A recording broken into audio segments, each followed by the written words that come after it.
గత కొన్ని రోజులుగా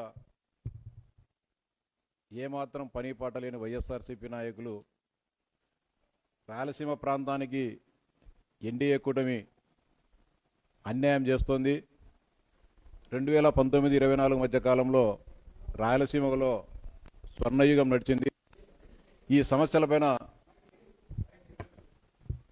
సమస్యలపైన మేము పోరాడుతామని చెప్పి నానా యాగి చేయడం జరుగుతోంది.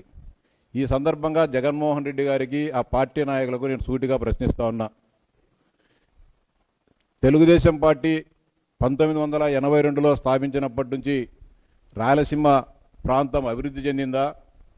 జగన్మోహన్ రెడ్డి గారు ముఖ్యమంత్రిగా ఉన్న 2019-24 మధ్య కాలంలో అభివృద్ధి చెందిందా అనే దానిపైన ఎక్కడ ఏ వేదిక నుంచైనా సరే మీతో చర్చించేదానికి సిద్ధంగా ఉన్నామని చెప్పి సవాల్ చేస్తా ఉన్నా. ముఖ్యంగా రాయలసీమ ఎత్తిపోతల పథకం గురించి మాట్లాడుతూ ఉన్నారు. రాయలసీమ ఎత్తిపోతల పథకాన్ని ప్రారంభించింది వైఎస్ జగన్మోహన్ రెడ్డి గారు ముఖ్యమంత్రిగా ఉన్నప్పుడు. మేము కాదనడం లేదు. ఎప్పుడు 22/2/2020 సంవత్సరంలో జగన్మోహన్ రెడ్డి గారు రాయలసీమ ఎత్తిపోతల పథకానికి శంకుస్థాపన చేయడం జరిగింది. శంకుస్థాపన చేసిన కొద్ది రోజులకే, అంటే అదే ఏడాది అక్టోబర్ 27వ తేదీన ఈ రాయలసీమ ఎత్తిపోతల పథకానికి ఎలాంటి అనుమతులు లేనందున మీరు ఈ పనులు ఆపివేయమని చెప్పి నేషనల్ గ్రీన్ ట్రిబ్యునల్ ఆదేశించడం జరిగింది. మీరు పనులు ఆపేయని చెప్పి. తర్వాత కొంత పనులు చేయడం జరిగింది. అంటే 3,500 కోట్ల రూపాయల ఎత్తిపోతల పథక నిర్మాణానికి సంబంధించిన ప్రాజెక్టులో ఒక నిర్మాణ సంస్థ ఏం చేసింది, ఎలాంటి పనులు చేయకుండా లిఫ్టుకు సంబంధించిన మోటార్లను తీసుకొని వచ్చి ఆడ తెచ్చి ఆడబెట్టి 900 కోట్ల రూపాయలను బిల్లుగా చేసుకోవడం జరిగింది. తర్వాత కూడా కొంత పనులు జరిగి బిల్లులు ఇచ్చే విషయం ఎన్జీటీకి, అంటే ఎవరైతే తెలంగాణ రాష్ట్ర సమితికి సంబంధించిన మహబూబ్ నగర్ జిల్లావాసి ఫిర్యాదు చేశాడో ఆయన మళ్ళీ కూడా ఎన్జీటీకి ఫిర్యాదు చేయడం జరిగింది. మీరు పనులు ఆపమని ఆదేశించినప్పటికీ కూడా ఈ ప్రభుత్వము బిల్లులు చేసుకుంటుంది, పంపులు తీసుకొచ్చి అక్కడ డంపు చేస్తున్నారని చెప్పినప్పుడు మళ్ళీ 7/6/2021 నాడు పనులు ఆపమని చెప్పి నేషనల్ గ్రీన్ ట్రిబ్యునల్ మరోసారి కూడా ఆదేశం చేయడం జరిగింది. మళ్ళీ ఏం చేశారు, 2 సంవత్సరాల పాటు గమ్మునున్నారు.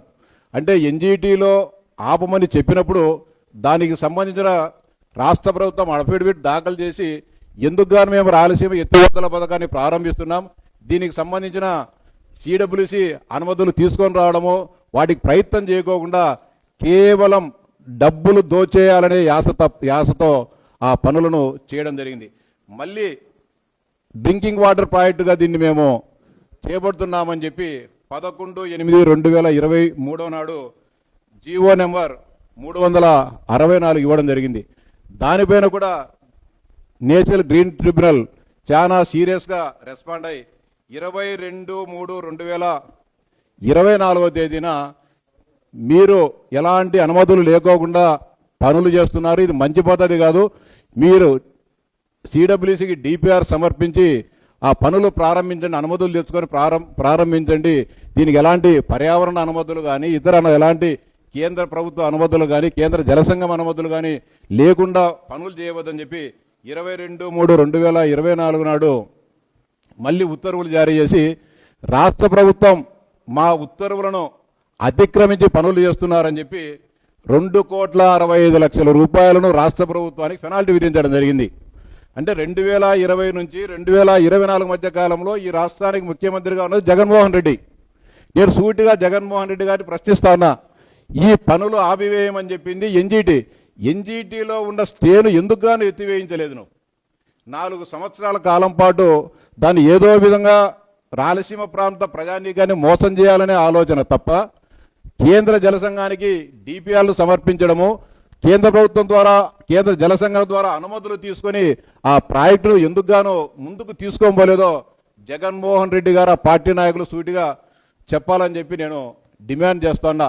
నీకు సంబంధించిన కేసులు అంటే అప్పుడు ప్రతిపక్షంలో ఉన్న మా అందరి మీద మా పార్టీ నాయకుల మీద అక్రమ కేసులు పెడితే వాటికి బెయిల్స్ రాకోకుండా ఢిల్లీ నుంచి కోట్లాది రూపాయలు డబ్బులు ఇచ్చి లాయర్లను తీసుకొని ఈ హైకోర్టులో ఆంధ్రప్రదేశ్ హైకోర్టులో వాదనలు నిర్మించేవానివి.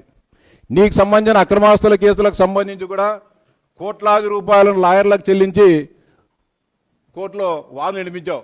రాయలసీమ ప్రాంతానికి ఇంత ముఖ్యమైన ప్రాజెక్టులు ఎన్జీటీలో ఉన్న స్టేని ఎత్తివేసేదానికి ఒక్క రూపాయి అయినా సరే లాయర్లకు ఖర్చు పెట్టినావా సూటిగా చెప్పాలని చెప్పి జగన్మోహన్ రెడ్డి గారిని ఆ పార్టీ నాయకులు నేను డిమాండ్ చేస్తా ఉన్నా.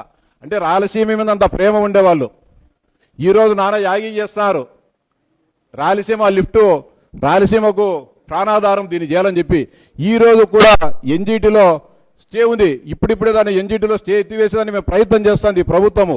వాటిని ఏమాత్రం కూడా ప్రయత్నం చేయకోకుండా ఎప్పుడైతే ప్రతిపక్షంలో ఉంటారో అప్పుడు రాయలసీమ మీద జగన్మోహన్ రెడ్డి గారికి ప్రేమ పుడుతుంది. గతంలో రాజశేఖర రెడ్డి గారు కూడా 1984-89 మధ్య కాలంలో అన్న నందమూరి తారక రామారావు గారు రాయలసీమ ప్రాంత అభివృద్ధి కోసం, రాయలసీమ ప్రాంతంలో శాశ్వత కరువు నివారణ కోసం హంద్రీనీవా సుజల స్రవంతిని, గాలేరు నగరి సుజల స్రవంతిని, తెలుగంగ ప్రాజెక్టులను ప్రారంభించడం జరిగింది. అంతకుముందు అధికారంలో ఉన్న కాంగ్రెస్ పార్టీ ఏ రోజు కూడా రాయలసీమ ప్రాంత సర్వతోముఖ అభివృద్ధి కోసం ఒక సాగునీటి ప్రాజెక్టును కూడా కట్టిన పాపాన వలె.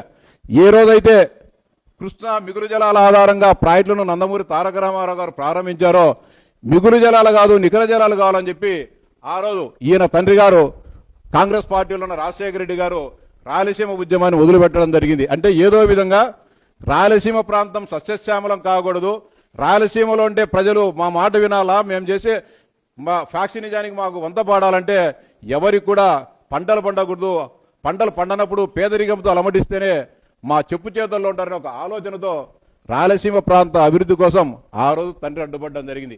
మళ్ళీ ఇప్పుడు జగన్మోహన్ రెడ్డి గారు 5 సంవత్సరాల రాయలసీమ ప్రాంతానికి ఏ మాత్రం కూడా మంచి చేయకుండా ఇప్పుడు మళ్ళీ రాయలసీమ లిఫ్ట్ ఇరిగేషన్ ఏదో ఇదని నానా యాగి చేస్తా ఉన్నారు. ఈ సందర్భంగా సూటిగా అడుగుతున్నా జగన్మోహన్ రెడ్డి గారిని, పులివెందుల నియోజకవర్గానికి 2009 నుంచి 2014 వరకు పార్లమెంట్ సభ్యునిగా ఉన్నావు, 14 నుంచి 19 వరకు ప్రతిపక్ష నాయకునిగా ఉన్నావు, 19 నుంచి 24 వరకు పులివెందుల శాసనసభ్యునిగా ఈ రాష్ట్ర ముఖ్యమంత్రిగా ఉన్నావు. 2019 సంవత్సరంలో తెలుగుదేశం పార్టీ ఇచ్చిన నీళ్లు తప్ప పులివెందుల నియోజకవర్గంలో అదనంగా ఒక్క ఎకరాకైనా సరే నీళ్ళు ఇచ్చినావా జగన్మోహన్ రెడ్డి? సూటిగా ప్రశ్నిస్తా ఉన్నా. ఎవరైనా సరే నిరూపించమని చెప్పండి, పులివెందులకు వద్దాం. మేము నందిపల్లి వేంపల్లి మండలంలో ఉన్న నందిపల్లె చెరువు లాస్ట్ ఆయకట్టు వరకు మేము ఆ రోజు నీళ్ళు ఇచ్చాం. ఈ రోజు నందిపల్లె కంటే ఎక్కువ ఏమైనా నువ్వు నీళ్ళు ఇచ్చావా? ఏ ఒక్క ఎకరాస్ అయినా సరే 1 సెంటీమీటర్ కాలువ తగినావు పులివెందుల నియోజకవర్గంలో?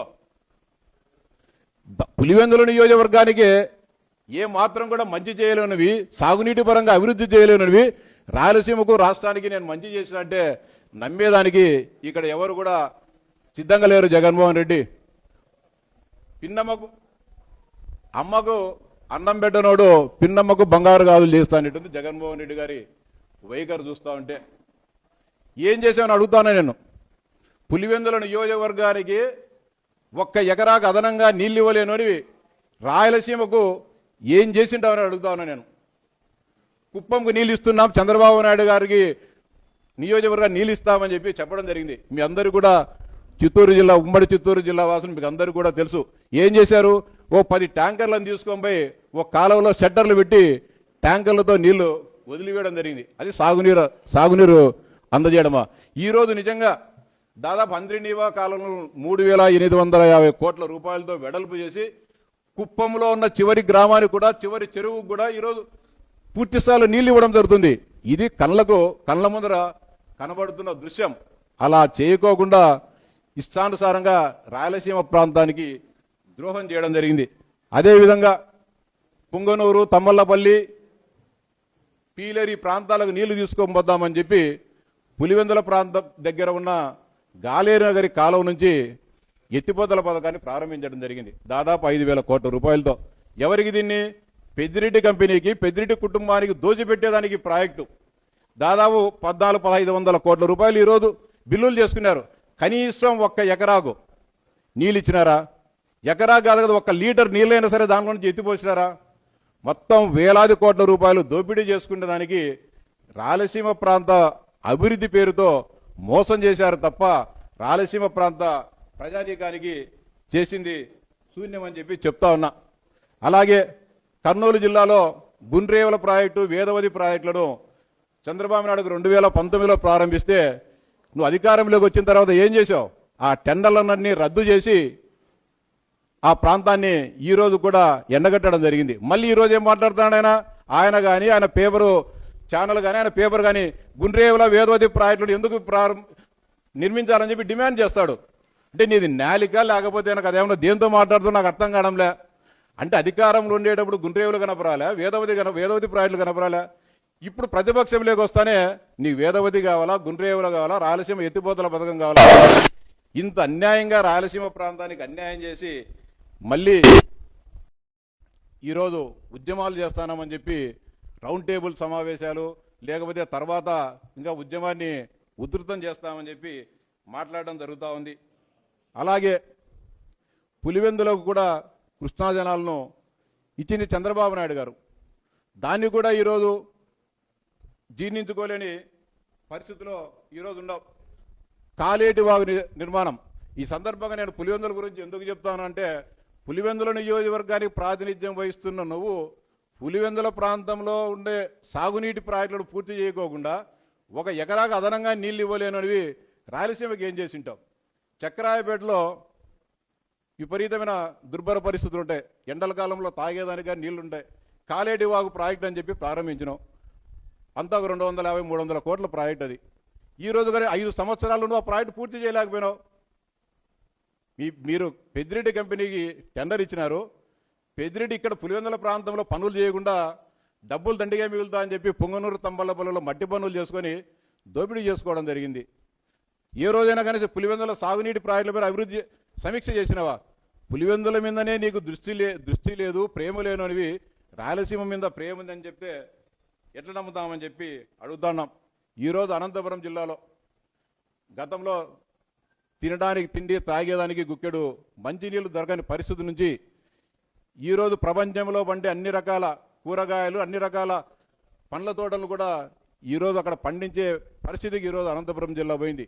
కారణం చంద్రబాబు నాయుడు గారు హంద్రీనీవా ప్రాజెక్టు ద్వారా ఆ ప్రాంతానికి నీళ్లు ఇవ్వడం, చెరువులన్నీ కూడా నింపడంతో ఈరోజు కోస్తా ప్రాంతంతో పోటీ పడే పరిస్థితికి ఈరోజు అనంతపురం జిల్లా రావడం జరిగింది. ఇంకా కొన్ని 2-3 నియోజకవర్గాలకు సాగునీరు అందించే కార్యక్రమానికి కూడా ఆ పనులు కూడా జరుగుతూ ఉన్నాయి. అలాంటి పరిస్థితి నుంచి దృష్టి మళ్లించేదానికి మళ్ళీ రాయలసీమ పేరుతో డ్రామాలాడేది తగదని చెప్పి సందర్భంగా జగన్మోహన్ రెడ్డి గారికి విజ్ఞప్తి చేస్తా ఉన్నా. అలాగే కర్నూలులో కూడా 3 రాజధానుల భాగంగా కర్నూలులో హైకోర్టు పెడతా అని చెప్పాడు. హైకోర్టు పెట్టమని చెప్పి కనీసం మీ సాక్షి పేపర్లో రాసుకోవడం తప్ప కనీసం కేంద్ర ప్రభుత్వానికి, రాష్ట్ర హైకోర్టుకు లేకుంటే సుప్రీంకోర్టుకైనా ఒక లెటర్ రాసినాడు జగన్మోహన్ రెడ్డి. రాయలసీమ ప్రాంతం మీద ఉండే చిత్తశుద్ధి. మేము కర్నూలు హైకోర్టు బెంచ్ ఏర్పాటు చేస్తామని మేము హామీ ఇచ్చినాం. త్వరలోనే అది కూడా సాకారం కావడం జరుగుతుంది. మరి కొద్ది నెలల్లోనే ఏదైతే మేము హామీ ఇచ్చామో ఎన్డీఏ కూటమి కర్నూలు హైకోర్టు బెంచ్ ఏర్పాటు చేస్తామని దాన్ని కూడా త్వరలోనే చేయడం జరుగుతుంది. అలాగే జగన్మోహన్ రెడ్డి రాయలసీమ ప్రాంతం గురించి అనుకుంటే ప్రేమ చెప్తా. జమ్మలమడుగులో నిర్మిస్తున్న కడప స్టీల్ ప్లాంట్ను నిర్మించుకోకుంటే నేను కడప జిల్లాలో ఓట్లు అడగనన్నాడు బహిరంగ సభలో 2019లో జరిగిన ఎన్నికలప్పుడు. కనీసం ఒక ఇటుకని వేసావు జగన్మోహన్ రెడ్డి. మీ నాయన ఒకసారి టెంకాయ కొట్టా, నువ్వు ఒకసారి టెంకాయ కొడుతువి. ప్లేసులు మారినైతే రాజశేఖర రెడ్డి గారు ఒకసారి శంకుస్థాపన చేసినాడు, జగన్మోహన్ రెడ్డి గారు ఒకసారి పోయి శిలాఫలకం వేసినాడు. కనీసం ఒక ఇటుక పిల్లని వేసినావా? కట్టంది నేను ఓట్లు అడగనన్నావు, మడమ దిపినావు కదా. నేను మడమ దిప్పని వంశము, మాట తప్పని వంశం అన్నావు కదా. నీకు సిగ్గు యోగ్యం ఉండదా? మళ్ళా పోయి జమ్మలమూడలో ఓట్లు అడిగితేవి, ప్రొద్దుటూరులో ఓట్లు అడిగి, కడపలో ఓట్లు అడిగితేవి. నీ పరిస్థితి, నీ ఆలోచన విధానము అలాంటిది. అంతేకాకుండా గండికోట నిర్వాసితులకు మేము 2019 కంటే ముందు 6,75,000 రూపాయలు ఒక్కొక్క వ్యక్తికి ఇస్తే నువ్వు ఎన్నికల్లో లబ్ధి పొందాలని చెప్పి నేను ఒక్కొక్కరికి 10 లక్షలు ఇస్తాను చెప్పినావు. సవాలు వాడినావు. నేను 6,75,000 మేము ఇస్తే ఆ ప్రాంత రైతులతో చర్చించి పలు దఫాలుగా చర్చించి 6,75,000 ఒక వ్యక్తికి ఇస్తే నేను 10 లక్షలు ఇచ్చినావా? ఈ రోజు కానీ దగ్గర 700-800 కోట్ల రూపాయల నిర్వాసులకు చెల్లించాలా. కానీ ఇప్పుడు అడుగుతారు గండికోట నిర్వాసులు డబ్బులు ఇప్పుడు ఇస్తారు. మేము 10 లక్షలు ఇస్తామని మేము చెప్పలే, చెప్పింది నువ్వు. మేము ఆ రోజు ఇస్తామని చెప్పింది 6,75,000 చెప్పినాం. 6,75,000 అందరికి ఇచ్చినాం. నువ్వు మాట చెప్పి ఈరోజు మమ్మల్ని 10 లక్షలు చెల్లిద్దామని చెప్పి డిమాండ్ చేస్తావు, దాని మీద నానా యాగి చేస్తావు. ఎంతవరకు ఇది సమంజసం అని చెప్పి జగన్మోహన్ రెడ్డి గారిని అడుగుతానా. ముఖ్యంగా రాయలసీమ ప్రాంత ప్రజానీకారందరికీ కూడా సవినయంగా విజ్ఞప్తి చేస్తానా. రాయలసీమ లిఫ్ట్ గురించి వాస్తవాలు తెలుసుకోవాల్సిన అవసరం ప్రతి ఒక్కరికి కానీ ఉంది. దీనిపైన మేము ఊరు వాడ ప్రతి ఒక్కరికి కూడా తిరిగి ఏం జరిగింది, జగన్మోహన్ రెడ్డి గారు తన 5 సంవత్సరాల పరిపాలనా కాలంలో రాయలసీమ ప్రాంతానికి ఏం చేశాడు, రాయలసీమ లిఫ్ట్ పైన ఇప్పుడు ఎందుకు యాగి చేస్తున్నాడని చెప్పి అందరికి కూడా సవివరంగా తెలియజేస్తాం. ప్రజలకు కూడా విజ్ఞప్తి చేస్తానా, రాయలసీమ లిఫ్ట్ అని వైఎస్ఆర్సీపీ నాయకులు పేరెత్తితే రాళ్లతో కొట్టి ప్రశ్నించమని చెప్పి రాయలసీమ ప్రాంత ప్రజానీకారందరికీ కూడా సవినయంగా విజ్ఞప్తి చేస్తానా. రాయలసీమ గురించి మాట్లాడే హక్కు మీకు లేదు. రాయలసీమకు చేసింది తెలుగుదేశం పార్టీ, అన్న నందమూరి తారక రామారావు గారి నుంచి కొనసాగిన అభివృద్ధి ఈరోజు కూడా కొనసాగడం జరుగుతోంది. ఇప్పుడేం రాయలసీమ అంతా అయిపోయింది, మొత్తం సస్యశ్యామలం అయిపోయింది, స్వర్ణయుగం నేను చెప్పడంలే. ఆ ప్రయత్నాలు జరుగుతున్నాయి వేగంగా. రాయలసీమ ప్రాంత సర్వతోముఖాభివృద్ధి కోసం ఈరోజు వేగంగా ఎన్డీఏ ప్రభుత్వము కార్యక్రమాలు చేపట్టడం జరిగింది, పనులు చేపట్టడం జరుగుతోంది. ముఖ్యంగా రాయలసీమ ప్రాంతాన్ని హార్టికల్చర్ హబ్గా తీర్చిదిద్దాలనేది గౌరవ ముఖ్యమంత్రి గారి ఆలోచన. ఆ మేరకు అన్నీ కూడా జరుగుతున్నాయి. ముఖ్యంగా రాయలసీమ ప్రాంత ప్రజానీకానికి డ్రిప్పులు కానీ స్ప్రింక్లర్లు కానీ పైపులు అవసరం. ఈ 5 సంవత్సరాల కాలంలో 1 ఇంచి స్ప్రింక్లర్ కానీ 1 ఇంచి పైపు కానీ డ్రిప్ పైపు కానీ ఇచ్చినావా జగన్మోహన్ రెడ్డి? కేంద్ర ప్రభుత్వం ఇచ్చే నిధులను పక్కదారి పట్టించేసి ఆ నిధులను కానీ నువ్వు స్వాహా చేసి ఈరోజు రాయలసీమ గురించి మాట్లాడడం నిజంగా దయ్యాలు వేదాలు వల్లించినట్టే ఉంది. అంటే ఇంత అన్యాయం చేసిన వ్యక్తి ఈరోజు మన తిరుపతిలో రౌండ్ టేబుల్ సమావేశం పెట్టారు. రాయలసీమ లిఫ్ట్ గురించి తెలియదు, ఇరిగేషన్ గురించి తెలియని రోజా ఇట్లాంటి వాళ్ళు కానీ లిఫ్ట్ ఇరిగేషన్ల గురించి మాట్లాడతానంటే సిగ్గుపోతుంది రైతాంగానికి, రాయలసీమ రైతాంగానికి. ఈరోజు అనంతపురంలో పెట్టినారు, మన్నాడు ఒకసాట. అంటే ఏదో విధంగా ప్రజలను గందరగోళం చేయాలా అంటే 10 మాటలు అబద్ధాలు చెప్తే నిజమని నమ్మే పరిస్థితి వస్తుంది. కాబట్టి ప్రజలందరికీ కూడా విజ్ఞప్తి చేసేది ఒకటే, ఎవరు మంచి చేశారు, ఎవరికి చిత్తశుద్ధి ఉంది దానిపైన అందరూ కూడా గమనించాలని చెప్పి విజ్ఞప్తి చేస్తా ఉన్నా. ప్రతిపక్షంలో ఉన్నప్పుడు మాత్రమే ప్రాంతీయ విభేదాలను రెచ్చగొట్టాలనే ఆలోచన మంచిది కాదు. రాయలసీమకు ఎవరు మేలు చేశారో ఎవరు చెడుపు చేశారో ఎక్కడ ఎవరితో అయినా సరే ఈ రాయలసీమ ప్రాంతంలో ఉండే వైఎస్ఆర్సీపీ నాయకులతో చర్చించేదానికి సిద్ధంగా ఉన్నాం. అవసరమైతే రాయలసీమ లిఫ్ట్ ఇరిగేషన్ వద్ద అయినా సరే ఆ ప్రాంతం ఎక్కడైతే నందికొట్కూరు దగ్గర ఉందో అక్కడైనా కూడా చర్చకు మేము సిద్ధంగా ఉన్నాం. ఆ చర్చకు కూడా రమ్మని చెప్పి విజ్ఞప్తి చేస్తా ఉన్నా. కాబట్టి దయచేసి ప్రజలందరూ కూడా వీరి వ్యవహారం పైన అప్రమత్తంగా ఉండాలని చెప్పి విజ్ఞప్తి చేస్తా ఉన్నా.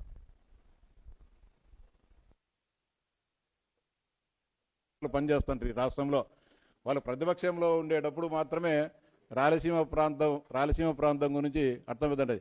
నేను చెప్పేది ఇదంతా అఫిషియల్ డాక్యుమెంట్. అంటే ఎప్పుడు ఎన్జీటీలో స్టే ఇచ్చినారు, ఎప్పుడు పెనాల్టీ వేసినారు, ఎప్పుడు జగన్, ఇదంతా పేపర్ మీద ఉండేదే కదా. మేమెవరము కల్పించో లేకుంటే కనుక ఊహించి అబద్ధాలు చెప్పడంలే. ఇవన్నీ పేపర్ మీద ఎప్పుడు ఏం జరిగింది, రాయలసీమ లిఫ్ట్ ఇరిగేషన్ సంబంధించి పేపర్ మీద ఉంది. ఎవరైనా ఈ ఊరిలో నాకు ఆయన పురుషోత్తం రెడ్డి అని మేధావి నాకు ఆయన కానీ మాట్లాడుతున్నాడు రాయలసీమ